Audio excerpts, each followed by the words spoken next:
Hi there. I'm George Vaitia, and I'm the executive director of the Sharing One Love Network. We're a nonprofit that serves as a hub for resources, training, and partners that are involved in anti-human trafficking, combating human trafficking. So our members consist of organizations, probably just like yours, of all sizes that are involved in trafficking, whether they're conducting investigations, outreach, providing aftercare, providing preventative training, hosting training events or awareness events or community engagement events, whatever it may be. We provide tools to assist you in doing that.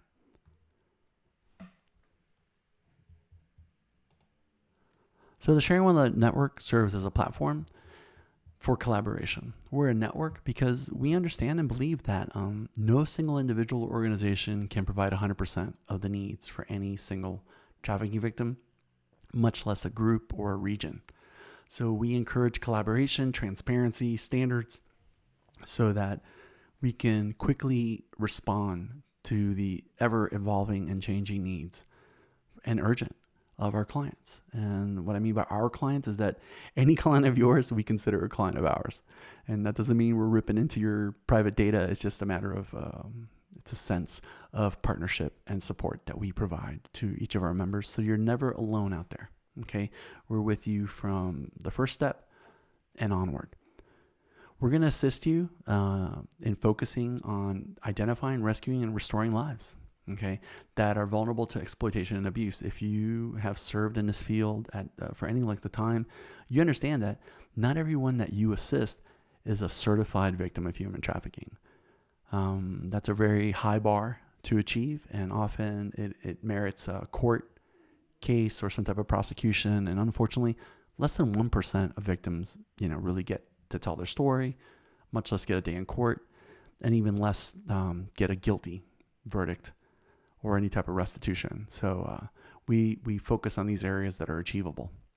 The Sharing One Love Network also serves as an organizational infrastructure, which means is that no matter what the size of your organization, we're going to help you build out the tools, the training, the manuals, the processes that are going to allow you to achieve your goals, okay, whatever they may be.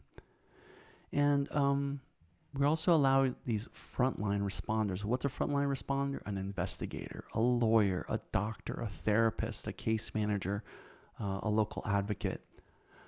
All these individuals kind of do things their own way, depending on the region or that they're serving, the cause. The response to labor trafficking is different than the response to sex trafficking. Legal definitions and processes are different than judicial, law enforcement practices versus just the community grassroots advocate that's active on the street. So we allow you to establish and codify these standards and compare apples to apples so that you can see whether you're doing the best you can and quickly identify areas that there are gaps, areas that need more training, areas that have lack of funding, and so forth. We're also able to, through the Sharing One Love Network, link goals, activities, and people, okay, through planned processes, because we desire, or all our members agree and believe, that it's best to keep track of this information, to provide robust reporting. We're also able to bring in other partners and kind of all dance together, and engage collaboratively towards a goal. Okay. And these tools are used in many, many different ways, depending on the environment, but always to the benefit of all its members. There's no single entity that's going to benefit more than a partner, like all the partners benefit at the same time, which is great. And ultimately the client is going to benefit the most because they're getting a single-minded group of people that are all sharing efforts to achieve a common goal. So it's kind of hard to do with spreadsheets and so forth. So if you're like most organizations, you want to keep track of what you're doing, and primarily you want to keep track of what you're doing with your clients. Okay. These clients could be, victims of human trafficking, could be neighbors, could be partners. Really, you'll have to tell me, when we engage. But what happens ultimately is as you're tracking this information, you're storing it.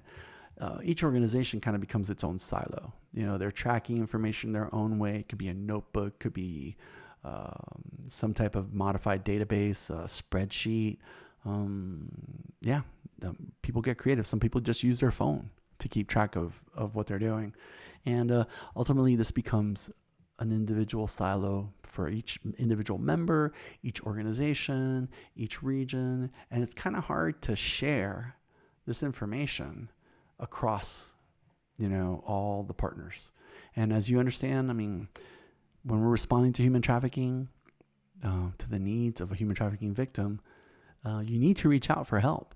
No single individual organization is going to be able to fulfill 100% of the needs of a client.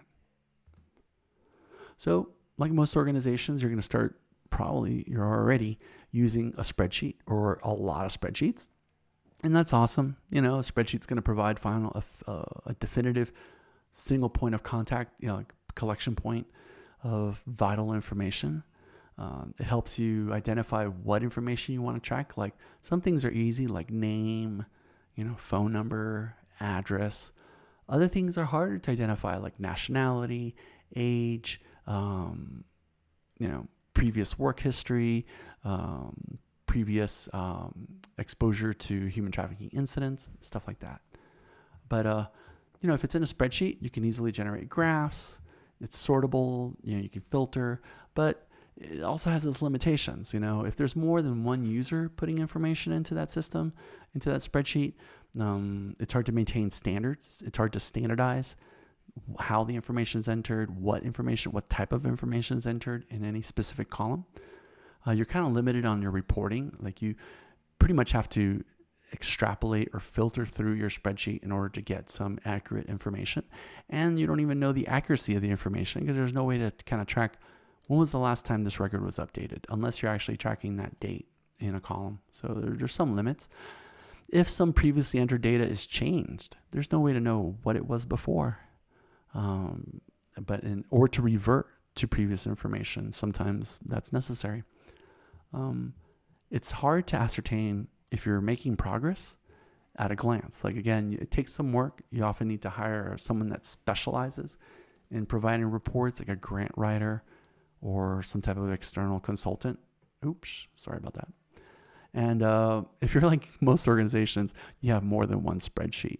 So as soon as you have more than one spreadsheet, it becomes exponentially more difficult to create a unified view as to what's happening across the board for your organization. So Sharing One Love introduces what's called a client relationship management system, or a CRMS. Sometimes it could be referred to as a CMS also, which is a contact management system. Okay. So basically the CRMS is a fancy database. And what we take is we look at what your organization is doing as far as practices, strategies, what technologies you're using, and then kind of codify them into this database so that you can easily manage and analyze client interactions. Okay, what level of engagement are you putting into, a single victim or a month's worth of victims? What are the outcomes of on an average outcome of engaging with a client for a year, 2 years? What's the difference between engaging with a client that has children or doesn't have children, and so forth? It can vary, but we're able to codify them into the system so that you can easily report the outcomes, understand what it entails to build a relationship with these clients, if they're healthy relationships, if not, and also just ongoing engagement. What is the ongoing daily concern for those individuals in your organization, and how are they impacting the lives? And ultimately, we're doing all this so that we can achieve the point where those victims are empowered to live a life of freedom from further abuse and exploitation. Really important. So with the CRMS, there's a lot of benefits to it that are easily identifiable, which is, hey man, all my information is going to be in one place. and it's secure. That means that it's not in a spreadsheet that can be easily copied or printed or manipulated or shared. Your information is in a standalone database that's only accessible by individuals with the appropriate credentials to see information. You can have multiple people accessing the system, and they only see the information they have the rights to see. And what I mean by rights is not constitutional rights, but system rights, user role rights. So a lawyer is going to have a different view than a supervisor. A supervisor is going to have a different view than the client. The case manager is going to have a different view than your executive or administrative, level, executive level of employees or staff. Well, the CRMS is not just going to track contact information, but you're able to keep notes of custom activities, records on phone calls, emails, and meetings, which is real easy. But what about specific processes, whether it's a process on how to obtain financial aid in a specific region or city? What benefits are available to an individual of a certain gender and age group, with or without children, health issues. All these processes are mapped out in these complex workflows and become codified within your database. So it's not just a matter of entering information and keeping track of information, but the system starts guiding your members in what to expect as far as next steps, next phases, next goals, next levels. What direction are we getting better? Are we getting worse? And it kind of eliminates the subjective and provides an objective view as to what's going on within your organization. And also, because all this information's in one system, all up to date, typically, provides for robust and detailed reporting. Okay. A few of the challenges, and really it's a cons, but it's more like challenges, that what system to use. It's kind of like a marriage. Once you start putting into a system, it's really, you could migrate into other systems, but it's not without huge cost or pain, okay, to change the way you're doing things. We provide an open source system that is supported by the community that uses it. The cost is all up front. There's nothing on the long term outside of like regular maintenance and security updates. There's no limit to how many users can be on the system or how many contacts. But you may be thinking, well, I don't have an IT department. That's okay. You don't need an IT department. Sharing One Love Network becomes your IT department. Not only do we maintain CRMSs, client case management systems, but we maintain email systems, web hosting, and along with that, all the security updates so that you're never vulnerable to hackers and other, issues that occur on the internet. And one of the biggest challenges is this buy-in from partners. People and organizations are not automatically ready to collaborate. They can partner in different things, but collaborating together in a comprehensive, holistic manner takes some training, takes some getting used to. But we totally encourage it. And really with the CRMS, you're able to kind of establish that base, that platform so that you can do that. So how can we help? So the case management system itself is hosted on a secure cloud-based platform, means it's available all over the world. So whether you're stateside or in a foreign country or out in the field, whether you're on a laptop or a cell phone, the case management system is accessible, and it provides, powerful contact management system, which is, you're able to track different organizations, different individuals, the relationships that exist. So if it's an organization, you can track their staff members.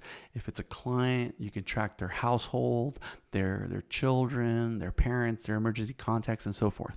All right. More importantly, all that boils into a case management system where these holistic case plans, so wraparound services, comprehensive case plans based on the client's objective needs. Okay, it's really important because we can get really emotional and subjective sometimes with the services. And as you grow, you really need objectives to achieve. So then you can have the objectives achieved and then start dealing with some of the subjective things, if that makes sense. So here is a view of one of our just right out of the box type of summary screens. This would typically be seen by a supervisor or a case manager or an advocate. And what you have here is like a list of clients, who's managing them, when did that case start, what's the case topic, case type. You can have different case types. So it could be like, hey, this person's an individual that's a victim of human trafficking. This person is in need of a job, or legal representation or so forth. It just depends on how your organization classifies these types of things, these engagements, and we can make the system, we can customize the system for to mimic what it is that you're doing. The status, being able to know, hey, is this in a good status? Is this dormant? Is this in an urgent status? Based on the status, the workflows change dramatically. Maybe the individuals and their roles within a case can change depending on the status. So some organizations have different people that deal with investigations versus prosecutions versus aftercare. It's up to you. And then over here on the right, we have the links, which are like quick action links. And each of these leads to some type of custom interface for the capturing of information, updating information, or even reporting on what's going on in an individual's case or a group of cases. It just depends. One thing a CRMS is going to do, it's going to track relationships. So within a case, so this is a view of the relationships in a case. So you have relationships with a client, like a case manager, emergency contact, could be arresting law enforcement agent, lawyer, immigration lawyer, sister, brother. Down here, you have other case resources. So in different regions, you have different partners available, and these are readily accessible from within a case. So you can add these partners to a case and or share information or make appointments. It just depends on what you're doing.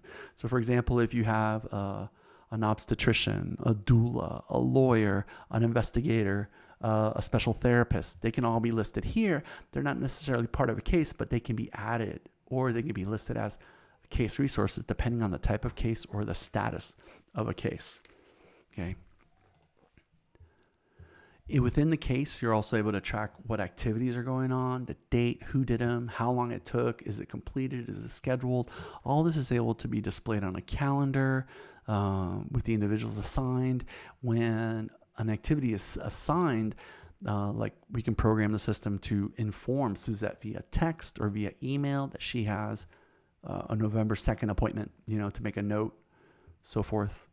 And when something's completed, we can have rules that engage in, hey, when this note is completed, send that report up to the supervisor, so forth. But it's all codified in the system.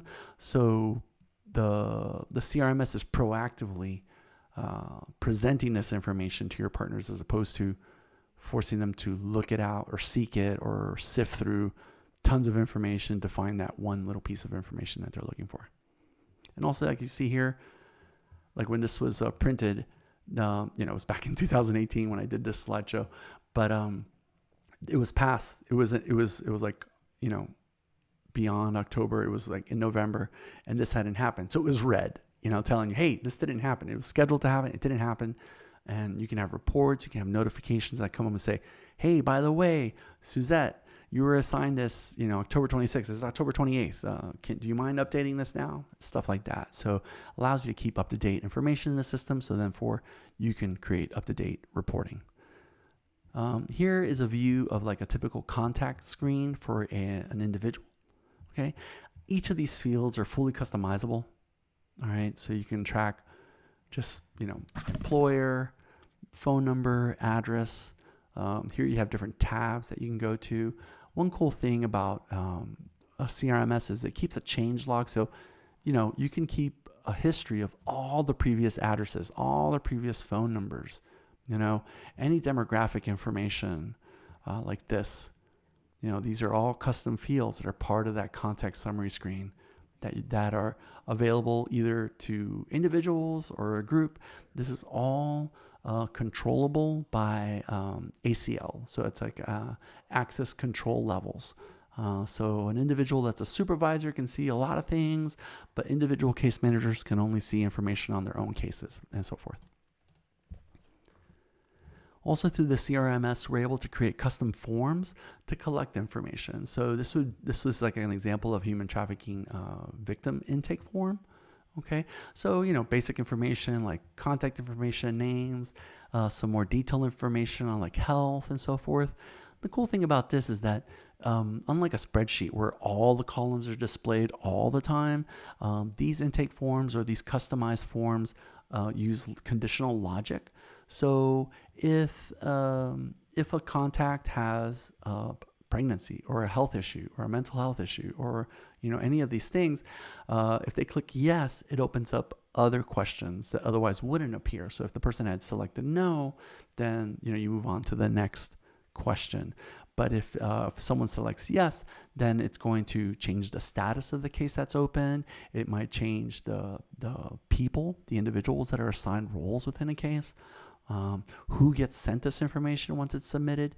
There's a lot of logic that's embedded in there, which assures the quality of the response, the effectiveness of the response, and also kind of protects the client. Their information is secure. You're only asking the information that's pertinent to the case. They don't have to repeatedly answer the same question over and over. This is captured at one time, and then it's available to any of the case members if you so desire it. And again, these forms can be used to track donations, grants, disbursements. In this instance, this form is a specific short form just to record human trafficking incidents, whether it's something that happened recently or something that happened historically. For example, this form would be used for that, and it becomes not only a note within the individual's case, but also you can report organizationally what type of human trafficking incidents are our clients experiencing. What's the average length of these exploitations? What type of exploitation? And then, these are objectives that you can display in reports, so you can share with donors, partners, and so forth. And again, you have these details here that allow you to get the nuances and the more subjective information that would be part of that incident. And again, these forms don't necessarily have to be exactly like this. They can be for some clients, some organizations allow their clients to complete the intake forms themselves. They manage their own cases. Other organizations have a case manager or a volunteer fill these out. It just depends. These are accessible via a laptop or a phone. It's all visible and friendly. We can have different languages available for the same form. So again, just a standardization of how information is collected, what's collected, so that way you have a better understanding as to who you're engaging, why, what's happening while you're engaging with a client, and so forth. Because you're collecting all this information and it's current, you get some really cool insight as to what's going on. So this is an example of just a snapshot as to what's happening within human trafficking victim cases. And this is just data that's grabbed from intake forms. So here's the number of cases over time. Here's the types of participants. So these lines represent like victims of these types of exploitation. Okay. Or it could be the nationality. Could be the age. We could change these so you can see, hey, these are the types of 18-year-olds. The purple one's 18-year-olds and under. The green one are people that are 30 and older, or men or women. It depends. And this type of reporting is interactive. So if you're just screening and say, hey, just show me this data for October to May, or October to July, and all these data points will change accordingly. Hey, I just want information on clients that are ages between 24 and 32. Click on that purple, that magenta area there, and all the corresponding data will change. Here again, gender, men, women, non-binary, whatever it may be. Track it. It's available. And once the report template is created, you don't have to go back and generate reports. The report's basically available on a secure page and can be emailed, to board members, donors. These can be organizational wide or for an individual case. It depends on how you want to report this. This is another example. This is data that's captured from human trafficking incident trends. Okay, so how are the people that I'm engaging exploited through labor, pornography, and these data points can be broadened, narrowed. It's up to you and your organization how you track it. Age, gender, state. So this could be changed to city. This could be changed to zip code. Time zone. Whatever it is that you're tracking within the system can be easily displayed. And this is a graphical way, but you also get tons of tables, heat maps, scattergrams, you name it. There's virtually an unlimited amount of reporting systems that are within your CRMS. All you need to do is create it first, and then you have it. Okay. And it's always available. So there's no rush to get all your data in the system so you can generate a board report. No, I just say, hey, there's a board meeting coming up. Set up a rule within the system that automatically emails these visual reports to your board members 3 days prior to a meeting. Or every month at the beginning of the month, send your administrative team a snapshot of the client load. If you have an urgent case, and you need to send this to a legal aid or someone, you can automatically send. You don't have to physically send it. The system will send it because it's encoded within the workflow of the CRMS. And that's pretty much it. Try to keep this, basic. I'm so sorry. I got almost half an hour here. It's our belief, working together, we're going to do better than working alone. Okay. It's my desire to help you, to empower your team, to make a tremendous impact. We recognize how important the work it is that you're doing, how hard it is to do it.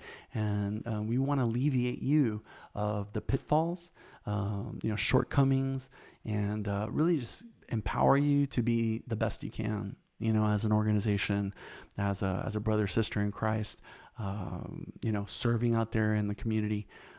And really make a difference in the individual's lives. So please reach out to me with any questions you may have, and I look forward to working with you soon. Have a great day.